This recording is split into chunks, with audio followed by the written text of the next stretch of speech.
Greetings, fellow citizens. Once again, it's Orbital Jeffo back again in the Star Citizen universe. It's been a minute since my previous video, and today's is going to be a little bit different, as I wanted to speak to you in preparation for the 2951 IAE, or Intergalactic Aerospace Expo. If you're new to the game or have never attended an IAE, this video is especially for you. For you seasoned pilots, this video will mostly be hype for the event. First, as always, before I begin, my gratitude goes out to the community for your support, and I can't thank you enough for your recent encouragement and willingness to share your thoughts with me. Please consider booty bumping the like button today, and if I get anything wrong or if you have anything to add to the topic, please don't forget to leave it in the comments below.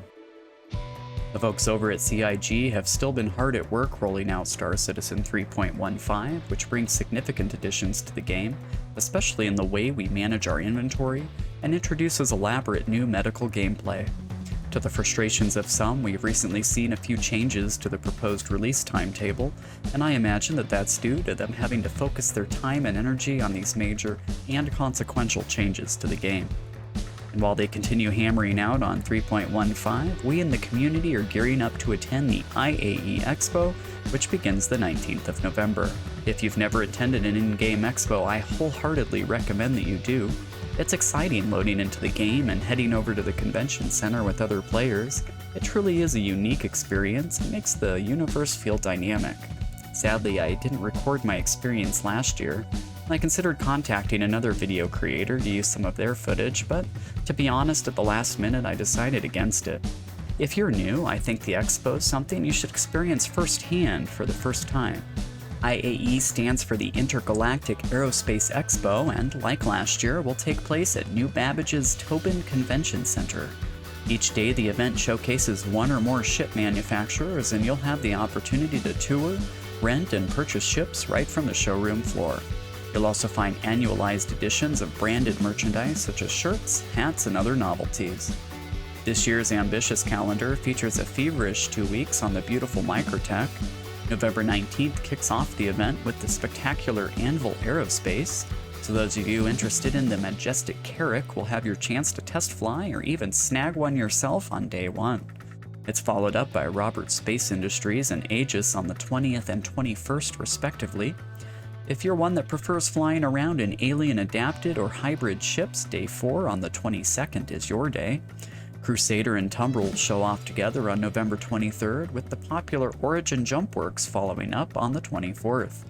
Now the party doesn't stop for the US Thanksgiving holiday. Argo, Grey Cat, Consolidated Outland, and Kruger will all be present on the 25th, so you may need to excuse yourself from the dinner table. The 26th and 27th feature Drake Interplanetary and Miss, respectively. November 28th will segue us into the finale with the Best in Show and Weapons and Armor showcases. The grand finale celebration will run from November 29th until the expo concludes on December 1st. If you're considering purchasing a pledged ship for the first time, I'd like to introduce you to a couple of terms or concepts that I want you to know now before you're in the heat of the moment trying to make a purchase. Remember, ships can sell out, and nothing is more frustrating than missing out on the ship you want because you accidentally clicked the Warbond version and couldn't use your credits. That actually brings me to my first topic, Warbond Ships. When you go to purchase a ship, you may notice there are multiple versions, a standard version and a Warbond version, possibly others. The Warbond version requires cold, hard new cash to purchase. You won't be able to use your store credits to purchase these. This is the reason for special ships you often see the Warbond version is the last to sell out. Keep this in mind if you're thinking of melting down a standalone ship in your hangar. One of the major perks of purchasing ships from IAE is that its purchases include a special 10-year insurance package, or possibly lifetime insurance if you're willing to buy Warbond. If you've got standalone ships with low insurance, this is your opportunity to get that ship's insurance upgraded to the 10-year variety by melting it down into credits and repurchasing it.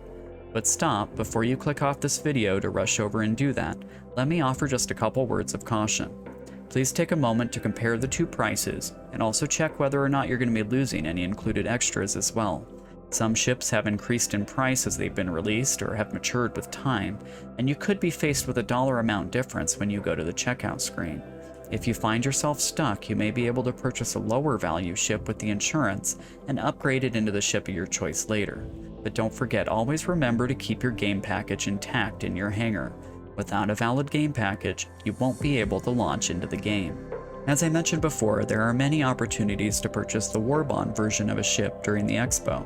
This is CIG's opportunity to bring in fresh cash on top of all the store credit transactions, so they reward that by often including lifetime insurance or LTI.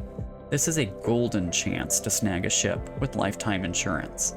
In fact, many people do take this opportunity to stock up on these, quote, LTI tokens by purchasing lower value Warbond ships with LTI included. The plan is to later do a CCU upgrade to a higher value ship of their choosing. They'll pay the difference and then keep the lifetime insurance token. Remember though, you can only upgrade to higher value ships.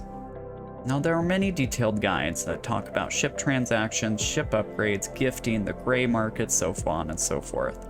So to ensure that I'm only giving you basic but correct information, I'm going to defer to these seasoned and knowledgeable folks for more details. Frankly, it starts to make my head spin after a while, but it's good information. Now there's one final topic that I wanted to cover in this video. This is an exciting time, I know. It's not often that you have the ability to choose from virtually the entire smorgasbord of ships in Star Citizen. But please take a step back before you start draining your savings or maxing out your credit cards. If there's one harsh reality that the past 2 years has shown me, is that life can change practically overnight. Don't cut yourself short over a virtual ship.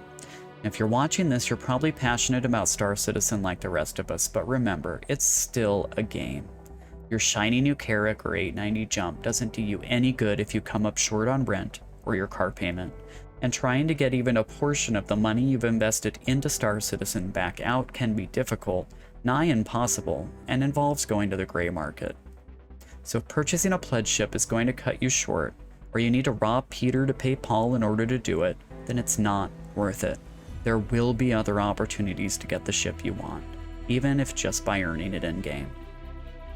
So whether you're new or a seasoned attendee, I hope I've been able to prepare you a little bit for, and at least psych you up for, the upcoming Intergalactic Aerospace Expo. Another event to watch out for is an Invictus launch week, during which time the Navy celebrates its fleet. It's very much like IAE, but with more of a focus on military ships. Now that brings us to the conclusion of today's video. Please do consider booping the like button and leaving me your comments below. I do hope to be able to see you all at the expo and in the verse, and as always, fly safe, please be kind to one another out there, and thank you so much for watching. Have a good one.